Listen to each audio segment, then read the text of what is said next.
মক্কায় সবচেয়ে বড় কুস্তিগিরের নাম ছিল রুকানা। সাহাবারা বিশ্বনবীকে কখনো রুকানার কাছে যেতে দিত না। সাহাবারা ভাবতো বিশ্বনবী যদি রুকানার দরবারে যায় আর রুকানা যদি বক্সিং মেরে বসে তাহলে বিশ্বনবীর মানিজ্জত নিয়ে টানাটানি। তো বিশ্বনবী একদিন ফজরের সালাত শেষে লুকিয়ে লুকিয়ে রুকানার কাছে চলে গেল, যে বলল, রুকানা আসলিম তাসলাম, ইসলাম মানো শান্তিতে থাকবা, দুনিয়ায়ও থাকবা আখিরাতেও থাকবা, সুবহানাল্লাহ পড়ে। রুকানা বলে, না আব্দুল্লাহর বেটা মোহাম্মদ, আমি তো কালিমা পড়বো না, যদি বক্সিং খেলে আমারে হারায় দিতে পারো তাইলে কালিমা পড়ো। বিশ্বনবী বললেন, আমি তো বক্সিং খেলি না রে বাপ। রুকানা বলল, তাহলে আমিও কালিমা পড়ি না। বিশ্বনবী রাজি হলেন। অবশেষে ভাবলেন, আমি বক্সিং খেললে একজন যদি জাহান্নাম থেকে জান্নাতি হয়, বক্সিং খেললে সমস্যা কই। এবার বক্সিং খেলার পালা। রুকানা হাফ প্যান্ট পরে গায়ের মধ্যে জাইতুনের তেল মেখে এভাবে লাফাচ্ছে, পজিশন নেয় মারার জন্য প্রতিপক্ষকে। বিশ্বনবী তার পজিশন নেয় না, বিশ্বনবী দাঁড়িয়ে আছে। রুকানা বলল, মোহাম্মদ, আমি লাফাচ্ছি, তুমি লাফাও না কেন? তুমিও লাফাও। বিশ্বনবী বললেন, না আমি লাফাই না, কারণ আমি সেলাইবিহীন লুঙ্গি পড়ি। এবার মারামারির পালা।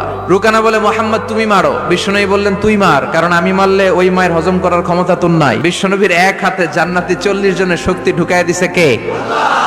তো বিশ্বনবী মাইট দিলে এটাও হজম করতে পারবে না।